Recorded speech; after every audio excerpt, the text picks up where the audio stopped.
Oi, pessoal!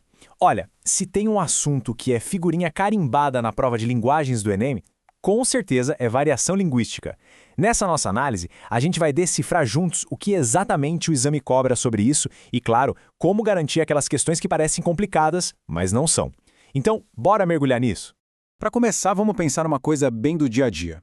O jeito que a gente escreve e fala com os amigos no WhatsApp é o mesmo que a gente usaria numa entrevista de emprego super formal?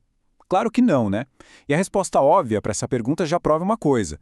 Todo mundo aqui, no fundo, já domina o básico da variação linguística, mesmo sem ficar pensando nisso.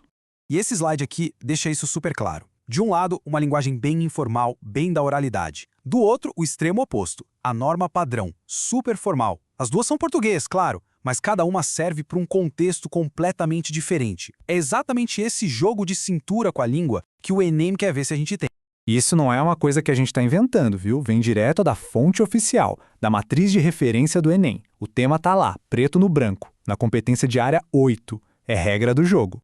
E a habilidade específica que a gente precisa dominar é a H25. O que ela pede?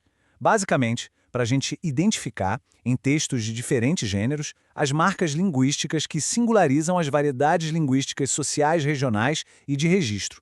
Nosso objetivo hoje é exatamente esse, destrinchar o que cada um desses termos significa na prática. E esse aqui é o nosso roteiro para hoje. A gente vai partir da ideia de que já sabemos o básico. Vamos usar a metáfora da língua como um guarda-roupa, que ajuda muito.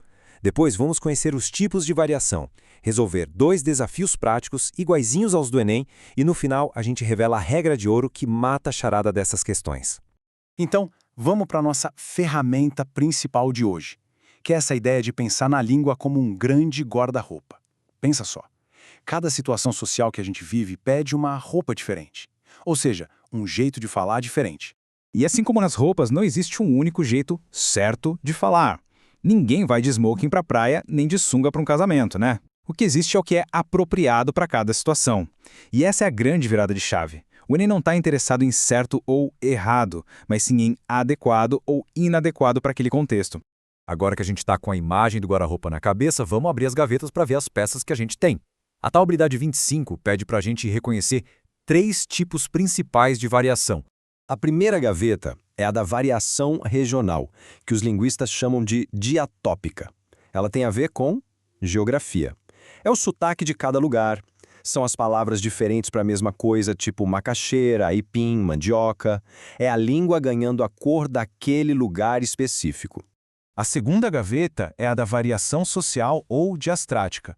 Essa já está mais ligada aos grupos sociais. Pensa na idade, na profissão, nas tribos. As gírias dos mais jovens, como cringe, são um exemplo. Outro exemplo é o jargão dos médicos, sabe? Falar cefaleia em vez de simplesmente dores de cabeça.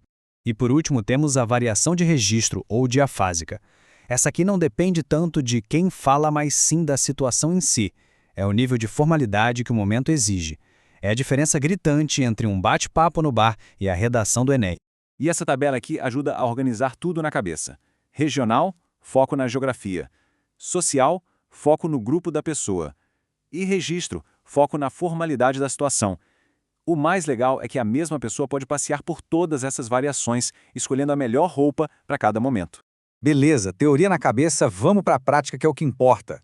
Nosso primeiro desafio é com um texto que, inclusive, já caiu no Enem, um poema do mestre Patativa do Assaré. Olha que forte esse trecho. O eu lírico, a voz do poema, é um sertanejo que está defendendo o seu saber, a sua cultura. E para fazer isso, ele usa a língua que reflete a identidade dele, com palavras e pronúncias que são do universo dele, como em Os Bichos do Meu Nordeste. E a questão do Enem foi direto ao ponto. Que marca linguística nesse texto caracteriza a variedade regional e social de quem está falando? Basicamente, o comando nos manda ser detetives e procurar as pistas no texto. Então, como a gente resolve isso? Vamos passo a passo. Primeiro, a gente entende o tema. É um embate entre o saber da cidade e o saber do sertão. Segundo, focamos no comando, achar as marcas da língua. Terceiro, a gente analisa as palavras-chave. Olha lá, cantador, sem o R no final, uma marca da fala. E os bicho, com a marca do plural só no artigo, o que é super comum em muitas variedades do português falado no Brasil.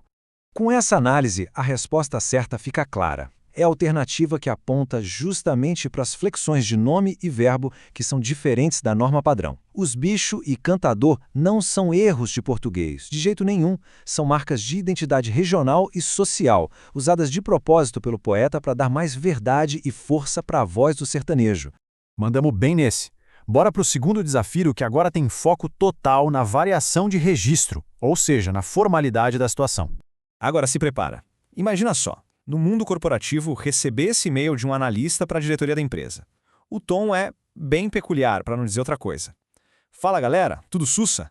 Números sinistros, toque no zap? É um festival de informalidade. E a pergunta é que é bem direta, levando em conta o contexto, a escolha de palavras e a formalidade do Carlinhos são o quê? A questão está testando a nossa capacidade de avaliar se a roupa que ele escolheu serve para essa festa. O raciocínio aqui é batata. Primeiro, a gente analisa a situação. É um analista falando com a diretoria. É um contexto formal e hierático. Segundo, identificamos as marcas na língua. Um monte de gíria. E terceiro, a gente avalia. O registro super informal não combina. Ele entra em choque com a situação que pedia formalidade. Com isso em mente, fica fácil ver que a resposta certa é a que aponta para a inadequação do registro. O problema não é o Carlinhos usar a gíria.